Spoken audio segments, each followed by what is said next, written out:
ఉన్న బంగారాన్ని విడిపించి ఆ రోజు ఆన్లైన్ రేటుకే మేము కొంటాం. Sharma gold company. శుక్లాంబరధరం విష్ణుం శశివర్ణం చతుర్భుజం ప్రసన్నవదనం ధ్యాయేత్ సర్వవిఘ్నోపశాంతయే అగజానన పద్మార్కం గజానన మహార్నిశం అనేకదంతం భక్తానాం ఏకదంతం ఉపాస్మహే.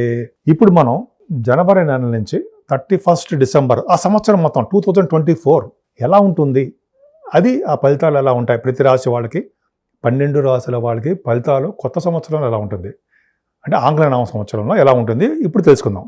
తులారాశికి ఈ సంవత్సరం జనవరి నుంచి ఆంగ్ల నవ సంవత్సరం జనవరి నుంచి డిసెంబర్ వరకు ఎలా ఉంది, తర్వాత ఈ అసలు మీ రాశిలో నక్షత్రాలు ఏంటి, ఆదాయ వ్యయాలు మనకి క్రోధినామ సంవత్సరం నుంచి ఎలా ఉంటాయి తెలుసుకుందాం. మీ తులారాశిలోనే చిత్త 3-4 పాదాలు, అవునా, 3-4 పాదాలు, స్వాతి 1, 2, 3, 4 పాదాలు, విశాఖ 1, 2, 3 పాదాల వాళ్ళు ఉంటారు. కరెక్ట్ అంతేనా? అవునా? అవును. సరే, ఈ సంవత్సరం అండి ఆదాయం ఎలా ఉంటుంది, వ్యయం ఎలా ఉంటుంది తెలుసుకుందాం. రాజభుజం. కానీ ఈ ఆదాయ వ్యయాలు చూసి భయపడిపోకూడదు. ఏం కాదండి, మీకు గ్రహాల స్ట్రాంగ్నెస్ ఉంటుంది కదా, అది తెలుసుకుందాం అంతే తప్ప ఇది చూసేసి అమ్మ బాబాయ్ ఎలాగరా అప్పు చేయాలా, ఆదాయం 2 ఉంది, ఏమీ లేదు. మీకు చూడండి, నేను చెప్తూ ఉంటాను కదా, 12వ భావం వరకు చూడండి కావాలంటే. 12వ భావంలో కూడా యోగం ఉంది మీకు, చెప్తా. ఆదాయం 2, వ్యయం 8. అమ్మో అప్పులు చేయాలా, ఏ ఆకర్లా. తర్వాత రాజభుజ్యం 1, అవమానం 1. మనం ఎప్పుడు అవమాన పడతామా? అంత సీన్ ఏం లేదు. అంటే ఇది జనరల్గా చెప్పే అదనమాట. అంటే ప్రతి వాళ్ళకి కొంతమందికి ఇలా అవమానం జరుగుతూ ఉంటుంది, వాళ్ళ జాతకాలు ఇచ్చా ముఖం పడతా జనం అంటే ఆదాయం తక్కువ ఉంటుందని తప్ప గ్రహాలు ఇచ్చే ప్రభావం ఉండదండి. మీ మీద ఉంటుంది. ఎలా ఉంటుంది, ఎంతవరకు మన మీద గ్రహ ప్రభావం ఉండి మనకి ఎంతవరకు మనకి చేదుడు వాదుడుగా సక్సెస్ఫుల్గా ఉంటుంది అనేది ఇప్పుడు మనం తెలుసుకుందాం. ముఖ్యంగా మీ తులారాశి వాళ్ళకి ఈ అద్భుతమైన కాలం అండి. ఎందుకంటే మీ శుక్రుడు కూడా ఆరోభంలో ఉన్నాడు. ఆరోభంలో ఉండడం తప్పేం లేదు. పైగా రాహుతో కలిసి ఉన్నాడు. అంటే ఈ సంవత్సరం మొత్తం కూడా మీకు శుక్రుడు ఎక్కడున్నా పక్కన పెడితే ఈ సంవత్సరం మొత్తం కూడా మీ రాశి వాళ్ళకి యోగవంతమైన కాలమే అని చెప్పచ్చు. స్ట్రాంగ్ ప్లానెట్ గురుడు అష్టమంలో ఉన్నాడు. అంటే అష్టమంలో ఉన్నాడు అంటే 1వ తారీఖు నుంచి వస్తాడు. అష్టమం గురుడు భయమా? ఏం లేదు. 6వ ఇంటి వాడు 8వ ఇంట్లో ఉన్నాడు. బ్రహ్మాండం. దాని గురించి భయపడాల్సిన అవసరం లేదండి. అంటే మీ రాశి వాళ్ళకి, తులారాశి వాళ్ళకి ఈ సంవత్సరం మొత్తం కూడా అద్భుతంగా ఉంది. తలుచిన పనులు తలుచినగా నెరవేరుతాయి. ఎక్కువగా ప్రయాణం చేయవలసి వస్తుంది. మీరు ఉద్యోగ రీత్యా అవ్వచ్చు, బిజినెస్ రీత్యా అవ్వచ్చు, ఏదైనా సరే మీకు తీరా బండి అంటారు తీస్తారు. సరే, మీకేంటంటే మీకు ఒక చోట స్థిరంగా ఉండి చేసే తత్వం తగ్గుతుంది. సరే, పక్క పెడదాం. మరి ధన విషయం, మరి ఇప్పుడు ఇందాక ఆదాయం 2 అన్నాను, వ్యయం ఎక్కువ అని చెప్పాను. కానీ మీకు గురుడు అష్టమ భావంలో ఉన్నాడు కదండి, ద్వితీయ భావాన్ని చూస్తున్నాడు. శని ఇంతకుముందు చూసేవాడు ద్వితీయ భావాన్ని. సో అప్పుడు ప్రాబ్లం ఏర్పడింది. ఇక్కడ అలా కాదు. గురుడు ద్వితీయ భావాన్ని చూడడం వలన ముఖ్యంగా భోజనం, ధనము, మీ కుటుంబము వృద్ధిలోనే ఉంటాయి. ఆరోగ్యం బ్రహ్మాండంగా ఉంటుంది. విద్య ద్వితీయ భావం చూస్తాం కదా, వచ్చి తీరుతుంది. గురుడు సామాన్యమైన కాదు కదండి. ఆయన బంగారు ఆభరణాల్లో ద్వితీయ భావం చూసినా కూడా ఇచ్చి తీరుతుంటాడు. పైగా కంఠధ్వని బ్రహ్మాండంగా ఉంటుంది. ముఖ వర్చస్సు పెరిగిపోతూ ఉంటుంది. అంటే పెరిగిపోతూ ఉండడం అంటే మిమ్మల్ని ఏదో ఎగ్జాజరేషన్ చెప్పడం కాదు, మే నుంచి కూడా ముఖ వర్చస్సు పెరగడము, మీ కంఠధ్వని పెరగడము, వాయిస్ అంటాం కదా అది బాగా ఉండడము, ఉచ్చారణ స్పష్టత మీకు బాగా ఉండడము, ఏ చెప్పాలనుకున్నారో చెప్పడము మీకు బాగుంటుంది. ముఖ్యంగా గురుడు ద్వితీయ భావం చూడడం వల్ల సాహిత్య రంగం ఉన్న వాళ్ళకి, సంగీత రంగంలో ఉన్న వాళ్ళకి, యాంకరింగ్ వృత్తిలో ఉన్న వాళ్ళకి బాగా డెవలప్మెంట్స్ ఉంటాయి. ధనము, అదృష్టము మీకు తోడవుతాయి. అలాగే మీకు వృద్ధి కూడా ఉంటుంది, గుర్తింపు, గౌరవం దక్కుతాయి. గురుడు చూడడం వల్ల, గురుడు ధనకారకుడు కదండి, ఖచ్చితంగా మీకు ధనాన్ని ఇస్తాడు. జ్ఞానకారకుడు, జ్ఞాన సంపదని ఇస్తాడు. జ్ఞానము ధనమును ఇచ్చి తీరుతాడనలో సందేహం లేదు, ఖచ్చితంగా ఇస్తాడు. ఎప్పటి నుంచి? మే 1 నుంచి నెక్స్ట్ ఇయర్ వరకు కూడా మిమ్మల్ని ఆపేవాడో లేడంటారు సార్. అంత బాగుంది, ధైర్యంగా ఉండండి. ఏదైనా 4th భావంలో ద్వితీయాధిపతి 4th భావంలో ఉన్నాడు కదండి. ద్వితీయాధిపతి 4th భావంలో అంటే ఫారిన్ కంట్రీస్. ఇంకా చెప్తాను, చివరిలో కూడా ఉంది ఇంకో పాయింట్ ఫారిన్ కంట్రీస్ గురించి, అక్కడ చెప్పుకుందాం. కుజుడు ఉచ్చ స్థితిలో ఉండడం వలన అది కూడా ఫిబ్రవరి 6వ తారీఖు నుంచి, ఫిబ్రవరి 6 నుంచి మార్చి 15వ తారీఖు వరకు కుజుడు ఎగ్జాల్టేషన్లో ఉంటాడు. ఎగ్జాల్టేషన్లో ఉండడం అంటే 28 డిగ్రీస్లో అనుకుంటా పరమోచ్చలో ఉంటాడు. సో అక్కడ వరకు 28 డిగ్రీస్ వదిలేద్దాం. ఏదేమైనా కుజుడు 2nd హౌస్లో ఆడవడం, పైగా 4th భావంలో ఉండడము, గురుడు దృష్టి ద్వితీయ భావం ఉండడం వల్ల సంపూర్ణమైన ఆయుర్దాయము, వృత్తి. మీ 2nd హౌస్లో ఆడు కదా, ధన సంపద బ్రహ్మాండంగా ఉంటుంది, బాగా ఎక్కువ ఉంటుంది. నేను తక్కువ చెప్పా, తక్కువ అంటే మామూలుగా చెప్పా. కానీ సెకండ్ హౌస్లో వచ్చేలా ఉన్నాడంటే ఫిబ్రవరి మార్చి నెలలో మీకు కుండపోత అంటే మీకు ఉద్యోగాలు రావడమో, వ్యాపారాల అభివృద్ధి కలగడమో, తలంపు ధనయోగం ఉండడమో, మీ జోబులు ఉండే డబ్బులు అంటే మీకు ధనయోగం కలగడం ఖచ్చితంగా ఉంటుంది. ఫోర్త్ భావంలో కుజుడు ఉండడం వల్ల మీకు భూములు కొనుక్కుంటారు, భూయోగం ఉంటుంది. ఫోర్త్ భావంలో కుజుడు మంచివాడు కాదు, కానీ భూయోగం ఉంటుంది. అలాగే మీకు వాహన యోగం, గృహయోగం. యోగం అంటే లేదంటే భూములు కొనుక్కుంటారు, వాహనాలు కొనుక్కుంటారు. భూ సంపద అన్నప్పుడు మరి వీళ్ళకి చెప్పాలి కదా, వాడికి రైతులకి బ్రహ్మాండంగా ఉంటుంది, వాళ్ళకి కూడా మంచి సంపద ఉంటుంది. నేను చెప్పేది ఫిబ్రవరి మార్చిల్లో మాత్రమే. చదువు బ్రహ్మాండంగా వస్తుంది. మదర్ గారికి ఆరోగ్య పరిస్థితి అద్భుతంగా ఉంటుంది. ముఖ్యంగా వాహనాలు కొనుక్కుంటారు. కుజుడు బ్రహ్మాండంగా ఉంటుంది. సెకండ్ హౌస్ లార్డ్ కదండి, సెకండ్ హౌస్ లార్డ్ ఫోర్త్ భావన ఉంటే కంఫర్టబుల్నెస్, హాయిగా ప్రశాంతంగా నిద్రపోతుంటారు. అరే అంత బాగుంటారని అర్థం. కుజుడు అంటే కుజుడు మంచివాడు కాదు, మ్యాలిఫిక్. అయినా మీకు యోగించి తీరుతాడనడంలో సందేహం ఏమాత్రం లేదు. సరే, అక్కడి వరకు అయింది. పంచమ స్థానంలోకి పంచమ స్థానంలో శని ఉన్నాడు. మళ్ళీ 16వ తారీఖు నుంచి కుజుడు కూడా పంచమ స్థానంలోకి వస్తున్నాడు. పంచమ స్థానంలో శని కుజుడు కాంబినేషన్ ఏంటి అంటే, పంచమ స్థానంలో శని ఉండడం వల్ల చిన్న చిన్న దెబ్బలు తగలడానికి, మీ సంతానం విషయంలో డెవలప్మెంట్స్ కలగకపోవడానికి, చిన్న అవరోధాలు కొంచెం ఏర్పడడానికి మాత్రమే అవకాశాలు ఉన్నాయి. దాని గురించి ఏమీ అవసరం లేదు. కొంతమందికి ఏమవుతుందంటే, స్టాక్ అండ్ షేర్స్లో పెట్టుబడి పెట్టే వాళ్ళకి డెవలప్మెంట్స్ స్లోగా ఉంటాయి. రాజకీయ రంగంలో ఉన్న వాళ్ళకి మాత్రం యోగాలు కలుగుతూనే ఉంటాయి. శని పంచమ స్థానంలో ఉన్న పదవులు ఇవ్వడానికి అవకాశం ఉంటుంది. సరే, ఆరో భవనంలో రాహు అసలే సామాన్యుడు. పైగా మీ శుక్రుడు కలుస్తున్నాడు. శుక్రుడితో కలిసిన రాహువు, శుక్రుడు ఇచ్చిన శుభ ఫలితాలు రాహు ఇచ్చి తీరుతాడని సందేహం లేదు. పైగా మీ రాష్ట్రాధిపతి శుక్రుడు ఏప్రిల్ నెలలో, అంటే ఏప్రిల్ 1st తారీఖు నుంచి 24th ఏప్రిల్ వరకు అద్భుతం కదండి, ఉచ్చ స్థితిలో ఉంటాడు. ఆ శుక్రుడు మీకు 27 degreesలో పరమోచ్చలో ఉంటాడు. అంటే మీకు ఆల్మోస్ట్ 17, 27 తారీఖులో మీకు యోగం కలుగుతుంది బాగా. శుక్రుడు అంటే ఫస్ట్ పాయింట్ ఏంటంటే, శుక్రుడు రాహులు కలిసి ఉండడం వలన తులారాశి వాళ్ళకి ఆరో భావం ఉండడం వలన మృదు స్వభావం కలిగి ఉంటారు. మీకు గొప్ప గొప్ప విషయాలు, శుభకార్యాలకు సంబంధించిన విషయాలు వాటంతటా అవి ఎత్తుక్కుంటూ వస్తాయి. రెండో పాయింట్. అలాగే మీకు పలుకుబడి, రాజకీయం కాదు కానీ అనేక రకాలుగా పలుకుబడి ఎక్కువ ఉంటుంది. ధన సంపాదన విషయంలో మీకు ఎదురు ఉండదు. మీకు వివాహ శుభకార్యాల్లో మీకు చెప్పినట్టుగానే బ్రహ్మాండంగా ఉండి తీరుతుంది. ఈ శుక్రరాహుల కాంబినేషన్ వల్ల ఔదార్యం ఉండడము, ఎక్కువ ఆకర్షణ శక్తి ఉండడము, పలుకుబడి ఉండడము, అలాగే ధన సంపాదనలో మీకు బాగా వృద్ధి కలగడానికి ఎక్కువ అవకాశం ఉండి తీరుతుంది. చెప్పే ప్రతి విషయం కూడా నేను చదువుకున్న విద్యలో ఉన్నవే నేను చెప్తున్నా, అంటే శాస్త్రాల్లో చిన్నదే నేను చెప్తున్నా. ఇంకా ఆరో భావంలో శుక్రుడు ఉన్నాడు కదండి. ఆరో భావంలో శుక్రుడితో పాటు శుక్రుడు ఒక నెల ఉంటాడు. ఏదేమైనా శుక్రుడితో అంటే రాహుతో ఏ గ్రహం కలిసినా వాళ్ళు ఇచ్చే శుభ ఫలితాలే, అశుభ ఫలితాలు అంటే చెడు ఫలితాలు అన్నా సరే వాటిని మంచి ఫలితాల కింద ఇచ్చేవాడు రాహువే. ఎందుకని రాహు ఇస్తాడు? అవుటర్ ప్లానెట్ కాబట్టి. ఖచ్చితంగా ఏ స్థానంలో ఉంటాడో ఆ స్థానాధిపతి రిజల్ట్స్, ఏ గ్రహంతో కలిసి ఉంటాడో ఆ గ్రహం యొక్క రిజల్ట్స్, ఏ గ్రహంతో చూడబడుతున్నాడో ఆ గ్రహం రవిబుధులతో చూడబడుతున్నాడు శుక్రుడు రాహు, అవన్నీ ఇస్తాడు. అందుకనే రాహుకేతులకి బ్రహ్మాండమైన స్ట్రాంగ్నెస్ ఉందని అనడంలో సందేహం లేదు. అందుకనే రాహు ఆరోపణలు ఉండడం వలన మీకు రాజకీయ రంగంలో వెలిగిపోతారు కదండి. పుణ్యక్షేత్ర దర్శనాలు, గంగా స్నానాలు కూడా చేయించడం ఆయనే. ఎందుకంటే మీనరాశిలో నీళ్లలో జలతత్వ రాశిలో ఉన్నాడు కదా ఆయన, డెఫినెట్గా బాగుంటుంది. ఆరో భావంలో రాహు శత్రువులు చేస్తాడు ఆయన. అలాగే ప్రతి పన్ను కాంపిటీషన్ ఎగ్జామ్స్ కానీ ఇంటర్వ్యూస్ ఆడవాళ్ళు కూడా చెప్తానండి, మీరు లేడీస్ వీకేనండి, అవన్నీ కూడా విజయం సాధించడానికి, సక్సెస్ రేట్ ఎక్కువ ఉండడానికి మీ జాతకాల ప్రకారం ఆధారపడి ఉంటుంది. ఇవన్నీ ఓవరాల్గా చెప్తున్నాం కాబట్టి శుక్రరాహులు ఇంకా చెప్తూ ఉంటే అలా గడిపోతూ ఉంటాం. అంత అద్భుతంగా ఉన్నారు. మేనమామలు బాగుంటారు, మీ శత్రుభయం లేకుండా ఉంటుంది, ధనయోగం కంటిన్యూస్గా వస్తుంది. ఇక సప్తమ స్థానంలో గురురాహువులు, అంటే గురుడే అద్భుతమైన మంచివాడు.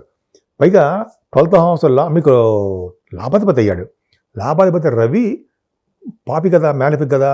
ఆ లాభాధిపతి రవి అంటే ఏప్రిల్ 13వ తారీఖు నుంచి అంటే మే 14 వరకు అనుకుందాం, అంటే 1 నెలల పాటు అనుకుందాం. అంటే మే 14 నుంచి అదే ఏప్రిల్ 14 నుంచి మే 14 అనుకుందాం. పోని ఎగ్జాల్టేషన్లో ఉంటాడు రవి. 3 degrees దగ్గర పరమోచ్చలో ఉంటాడు. అసలు అవన్నీ మనకు పక్క పెడదాం, అర్థం కావట్లేదు అంటారు. రవి గురుల కాంబినేషన్ వల్ల అసలు రవి ఒక్కడే సప్తమ భావంలో మంచివాడు కాదు, చాలా ఇబ్బంది పెడతాడు. గురుడు కూడా ఉన్నాడు కాబట్టి రవి గురుల కాంబినేషన్ వల్ల మంచి భార్య, మంచి భర్త కొత్తగా పెళ్ళి అయ్యే వాళ్ళకి దొరుకుతారు. వివాహ శుభకార్యాలు బ్రహ్మాండంగా ఉంటాయి. అదేనా భార్యాభర్తల విషయంలో అనురాగం పెరుగుతుంది. అంతేకాదండి వ్యాపారాభివృద్ధి అద్భుతంగా ఉంటుంది. శని దృష్టి ఉంది కాబట్టి చిన్న చిన్న ఇబ్బందులు పెడతాడు, కానీ నేను చెప్పేవన్నీ పర్ఫెక్ట్గా జరిగి తీరుతాయి. తర్వాత గురు రాహువుల కాంబినేషన్ వల్ల వివాహ శుభకార్యాలు గురు రాహువులు కాదు, గురు రవిలు కాంబినేషన్ వల్ల మంచి ఫలితాలు. ఇద్దరు రవి గురులు మంచివాడు కదండి. తండ్రి కారకుడు రవి కదా, మంచి తండ్రికి మంచి వృద్ధి కలిగిస్తుంటాడు, ఆయుర్దాయం కలిగిస్తుంటాడు. అద్భుతంగా ఉంటుంది తులారాశి వాళ్ళకి. సప్తమ భావం అద్భుతంగా గురుడు ఉండడం వల్ల వివాహ శుభకార్యాలు, ధర్మకార్యాలు చేయడము, మంచి మంచి బట్టలు మీరు బట్ట కొనుక్కుంటాడు, వాహనాలు, ఆభరణ యోగము, తర్వాత ఏమో మీ బిజినెస్లో పార్ట్నర్స్ అద్భుతంగా ఉండము, ఇంకా చాలా ఉన్నాయండి. మీరు చేస్తున్న ఉద్యోగంలో మీ స్నేహితులతో బ్రహ్మాండంగా ఉండము, ఇలా చెప్పుకుని వెళ్తే చాలా ఉన్నాయి. అద్భుతంగా ఉంటుంది. అష్టమ స్థానంలో గురుడు వచ్చేస్తున్నాడు. అష్టమ స్థానంలో గురుడు వచ్చేస్తున్నాడు, భయమా? ఏం భయం లేదు. ఎందుకని చెప్తాను. గురుడు ఎప్పుడు వస్తున్నాడు అష్టమంలోకి? 1 మే నుంచి, అంటే క్రోధినామ సంవత్సరంలో గురుడు మారుతాడు. అంటే పుష్కరాలు వస్తాయి కదా, అక్కడి నుంచి గురుడు మీకు అష్టమ స్థానంలోకి వస్తున్నాడు. రానివ్వండి, భయమా? ఏమీ లేదు. 6వ ఇంటి వాడు, 3వ ఇంటి, అంటే 6th హౌస్లో ఆడు, అంటే 6వ అధిపతి, 6వ ఇంటి వాడు అంటే గురుడు అధిపతి మీకు 6వ ఇంటికి. ఆయన అష్టమంలోకి వస్తున్నాడు. 6వ ఇంటి వాడు అష్టమంలో యోగించి తీరుతాడు. సంవత్సరం పాటు మీరు పట్టుకున్నవన్నీ సక్సెస్ అయ్యండి. ఓ పక్కన 6వ భావంలో రాహు ఉన్నాడు, ఓ పక్కనేమో అష్టమంలో గురుడు ఉన్నాడు. ఇంకేం కావాలండి? మీ విజయం మీది కాదా? మాదా? ఖచ్చితంగా మీదే. పైగా ఆ రాహు సక్సెస్ రేట్ చెప్పేశాను. గురుడు అష్టమంలో ఉన్నాడు. తలముకు వచ్చే ధనయోగాన్ని ఇచ్చేస్తూ ఉంటాడు. ఏ ఎగ్జామ్స్ రాసినా, ఇంటర్వ్యూ చేసినా, మంచి మంచి కార్యక్రమాల్లో ధర్మబద్ధంగా ఉన్న కార్యక్రమాలన్నీ చేసినా కూడా మీకు విజయం సాధించి తీరుతారు, నో డౌట్ అందులో. పైగా మీకు సపోజ్ యాన్సెస్ట్రల్ ప్రాపర్టీస్ కానీ, కోర్టు కేసులో ఉన్న భూములు కానీ, వ్యవహారాలు సక్సెస్ అవ్వడము, సేవకాజనం ఉండడము, ఫ్రెండ్ సర్కిల్ బాగుండము, సంపూర్ణమైన ఆరోగ్యంగా ఇచ్చేవాడండి బాబు ఆయనే. ఎందుకంటే గురుడు అష్టమంలో ఉన్నాడంటే 6వ ఇంటి వాడు 8వ ఉన్నాడంటే సంపూర్ణ ఆరోగ్యం ఇస్తాడు, డెఫినెట్గా ఇస్తాడు. ఇక్కడ నుంచి అని చెప్పుకోవాలండి మీకు భాగ్య రాజ్య లాభస్థానాలు ఇవి టెరిఫిక్ అనమాట. తులాలగ్నం వాళ్ళు కూడా తులారాశి అనుకుందాం. తులారాశి వాళ్ళకి భాగ్యస్థానాపతి ఎవడు? బుధుడు. మీకు బుధుడు 12th భావంలో ఉన్నాడండి. అంటే 12th భావంలో తప్ప ఏమీ తప్పలేదు. పైగా 12th భావంలో బుధుడు రవితో కలిసి ఎప్పుడున్నాడు చెప్పాలి మీకు. సెప్టెంబర్ అక్టోబర్ నెలలో 9th హౌస్ లార్డ్ వచ్చే స్థితిలో ఉండడము. ఈ సోదంతా చెప్తున్నాను, ఎందుకు రిజల్ట్స్ కూడా చెప్తాను. రవితో కలిసి ఉండడం, రవి బుధుల కాంబినేషన్ ఎక్స్ట్రాడినరీ. కేతువుతో కలిసి ఉన్నాడు. ఉండడం వల్ల ఏమవుతుందంటే వీడిచ్చే శుభ ఫలితాలు కేతువు ఇస్తాడు. ఇందని చెప్పినట్టుగానే రాహు ఎలా ఇస్తాడో కేతు కూడా అలా శుభ ఫలితాలు ఇచ్చేస్తాడు.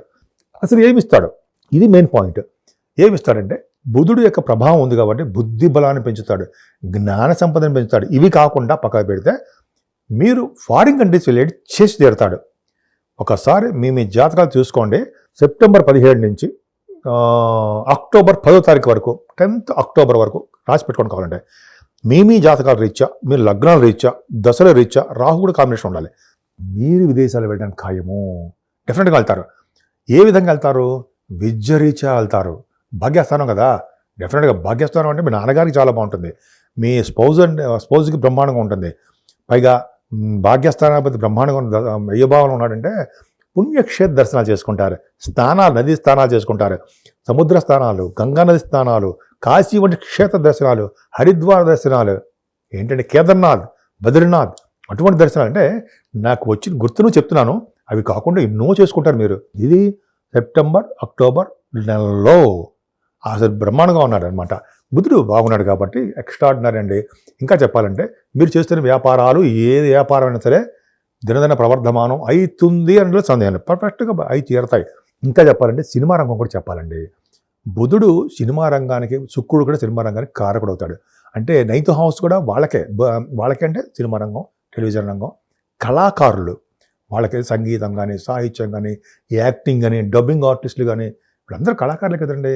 పైగా మీరు పెట్టుబడి పెట్టేవాళ్ళు, ప్రొడ్యూసర్స్ వాళ్ళకి, తర్వాత యాక్టింగ్ చేసే వాళ్ళకి, డైరెక్టర్స్ అంటాం కదా వాళ్ళకి, బుధి శుక్రులే కదండి. బ్రహ్మాండంగా శుక్రుడు అంటే శుక్రుడు దృష్టి కూడా బుధుడికి పడలా, 12th భావంలో బుధుడికి పర్ఫెక్ట్గా బాగుంది. అంటే మీ భాగ్యము ఎక్కడ చెడిపోవాలి, నిరంతర భాగ్య వృద్ధి ఉంది, కంటిన్యూస్ ఫ్లో ఆఫ్ మనీ ఉంది, నాన్నగారికి ఆరోగ్య పరిస్థితి చాలా బాగుంది. ముఖ్యంగా మీరు భవిష్యత్తులో ఏం చెప్పాలనుకున్నారు ముందే జరుగుతుందండి, ముందే చెప్పేస్తారు మీరు. అది గ్రేట్నెస్. రాబోయే కాలంలో మీరు వస్తుంది ఐడియా వస్తుంది, అది చెప్పేస్తారు, నిజంగా జరుగుతాయి. అలాగే టెంపుల్స్కి దానం ఇవ్వడము, గోపురాలు కట్టించడము, నిజంగా చెరువులు తవ్వించడము, ఇవన్నీ సామాన్యమైన వాళ్ళకి దక్కవు. నాలంటి వాడు దక్కవు. అంటే నాలంటి వాడు అంటే మిగతా గ్రహం అంత అద్భుతంగా ఉందన్నమాట. సరే, 10th భావం కూడా చూసుకుంటే మీరు చేస్తున్న కార్యక్రమాలు, మంచి మంచి కార్యక్రమాలు, ఉద్యోగాలు, చంద్రుడు కదా 10th భావం ఆయన సంవత్సరం మొత్తం ఇచ్చి తీరుతాడు. అసలు అన్నిటికంటే మెయిన్ ఇంపార్టెంట్ 11వ స్థానం. అంత బాగుందండి. 11వ స్థానం బాగుందా? బ్రహ్మాండంగా ఉంది. ఎందుకంటే అక్కడ ఏమవుతుందంటే మీకు, అక్కడ అంటే 11వ స్థానం అని అర్థం. రవి బుధుల కాంబినేషన్ 11 ఇంటి మీ మ్యాలఫిక్, ఖచ్చితంగా మ్యాలఫిక్కే. కానీ మ్యాలఫిక్ అయినా లాభస్థానాధిపతి బుధుడితో కలిసి ఉన్నాడు, 9th హౌస్ లార్డ్తో కలిసి ఉన్నాడు, అది అక్కడ యోగిస్తాడు. ప్లస్ గురు దృష్టి ఉంది. అంటే మీరు చేస్తున్నటువంటి బిజినెస్లో విజయం సాధిస్తారు, డబ్బులు సంపాదిస్తారు. మీరు సింగరేణి అవ్వచ్చు, అంటే కోల్ అవ్వచ్చు, ఐరన్ స్టీల్ కంపెనీ అవ్వచ్చు, ఏ బిజినెస్ అయినా సరే, సాఫ్ట్వేర్ రంగము అవ్వచ్చు, రియల్ ఎస్టేట్ రంగం, రవిబుధుల కాంబినేషన్ కదా, ఏ రంగంలో ఉన్నా సరే లాభాలే. అందుకనే రవిబుధుల కాంబినేషన్ అంటే మీ అక్కయ్య గారికి, మీ అన్నయ్య గారికి బాగుండము, ఫ్లో ఆఫ్ మనీ, కంటిన్యూ తరగని సంపదలు మీకు రావడము, సేవకా జనం, శని కూడా చూస్తున్నాడు కదా, సేవకా జనాన్ని ఇస్తాడు మీకు. సేవకా జనం కాకుండా దైవకు సంబంధమైన ఖర్చులు చేయడము, సంసార సుఖము, అంటే భార్యాభర్తలు అనురాగంగా ఉండడము, చాలా ఉన్నాయి ఇంకా చెప్పండి, కంటిన్యూస్గా వెళ్ళిపోతుంటుంది. సో 11వ భావం ధనయోగాన్ని, తృప్తిని, మీకు అదృష్టాన్ని, 11వ భావం అదృష్టం కదా, అన్ని భాగ్యస్థానం అదృష్టమే, ఇవన్నీ కలిగిస్తాడంటే సందేహం లేదు. ఇవన్నీ కూడా ఆగస్టు సెప్టెంబర్ నెలలో కలుగుతాయి. ఇంకా చెప్పాలంటే గురుదృష్టిలో ఉంది కాబట్టి అద్భుతమే అని చెప్పచ్చు అనమాట. ఇంకా లాస్ట్ది ఫైనల్ది 12th హౌస్. సరే, మీకు ప్రతి హౌస్ కూడా ఇంపార్టెన్స్ ఏనండి. 12th హౌస్లో రవి బుధులు ఎంత బ్రహ్మాండంగా ఉన్నారు. 12th హౌస్లో కేతు ఉన్నాడు. ఇంతమంది మనం భయపడేవాడే, 12th హౌస్లో కేతు కాబట్టి ఖర్చులు అధికంగా ఉంటాయి, కొంతమందికి ఏమో ఇబ్బంది కలుగుతూ ఉంటుంది, ఇవన్నీ చెప్పుకునేవాళ్ళం. కానీ ఇక్కడ ఏముందంటే 9th హౌస్ లార్డ్ బుధుడు ఉండడము, ఎగ్జాల్టేషన్లో ఉండడము, రవితో కలిసి ఉండడము, ఈ రవి బుధులు ఇచ్చేటువంటి రిజల్ట్స్ని, ఫలితాలని కేతు ఇస్తూ ఉంటాడు. ఏం ఇస్తాడు ఫలితాలు అంటే, 12వ భావంలో ఉన్నాడంటే ఫారిన్ కంట్రీస్కి, మిమ్మల్ని ఇందాక చెప్పినట్టుగా ఫారిన్ కంట్రీస్ తీసుకెళ్తాడు. అలాగే సన్మానాలు బ్రహ్మాండంగా చేస్తుంటారు, విదేశాలు వెళ్తారు, అక్కడ మీకు బాగా రాణిస్తూ ఉంటుంది. అంటే అక్కడ అంటే ఫారిన్లోనే అర్థం. విపరీతంగా చాలా బాగుంటుంది. సో రవి బుధులు అనేక రకాలుగా, సూర్యభగవాన్ ఎంత బాగున్నాడండి మీకు, ఆయన ఇచ్చే అదృష్టం మీకు అద్భుతం. సూర్యభగవాన్ అంటే విష్ణు అవతారం, విష్ణుమూర్తిని పూజించుకుంటే అద్భుతం ఫలితాలు కలుగుతాయి, విష్ణుమూర్తిని, అమ్మవారిని. సరే, ఆ చివరిలో చెప్పుకుందాం. ఈ రవి బుధులు 12వ భావం ఉండడం వల్ల ఆగస్టు సెప్టెంబర్ అక్టోబర్ నెలలో, ఆగస్టు కంటే సెప్టెంబర్ అక్టోబర్ అనుకుందాం, ఈ నెలలో కూడా మీరు విదేశ పర్యటన చేయడము, అదృష్టంగా ఉండడము, మీకు సన్మానాలు, పైగా మీకు రావాల్సిన సంపదలు, అవన్నీ కేతు ద్వారానే వస్తాయి. రవి బుధుల యొక్క మంచి ఫలితాలు కేతు ఇస్తాడు, ఇండివిజువల్ వాళ్ళే ఇవ్వలేరు, పైగా వాళ్ళు ఇచ్చినా కూడా కేతు ఉన్నాడు. సో ఈ విధంగా మీ జాతకం, మీ తులారాశి వాళ్ళకి అద్భుతంగా ఉంది. కాకపోతే మీరు సూర్యారాధన చేయడము, సుబ్రహ్మణ్య స్వామి ఆరాధన చేయడము, శనీశ్వరుని వెంకటేశ్వరం కదండి, ఇటువంటి వాళ్ళని చేస్తుంటే అమ్మవారు, మీకు ఏది ఇష్టం ఉన్నా, ఏ దేవుడు ఇష్టం ఉన్నా ఆ దేవుడు చూడడం, ముఖ్యంగా సూర్య భగవాన్ని మర్చిపోకూడదు. పైగా కుజుడు, ఈ ఇద్దరిని పూజించడం వల్ల అద్భుతమైన ఫలితాలు కలగడమే కాకుండా సంపూర్ణమైన ఆరోగ్యప్రదంగా ఉంటారు అనడంలో సందేహం లేదు. సుమన్ టీవీలో మీ పర్సనల్ అండ్ బిజినెస్ ప్రమోషన్స్ కోసం కింది నెంబర్కి కాంటాక్ట్ చేయండి.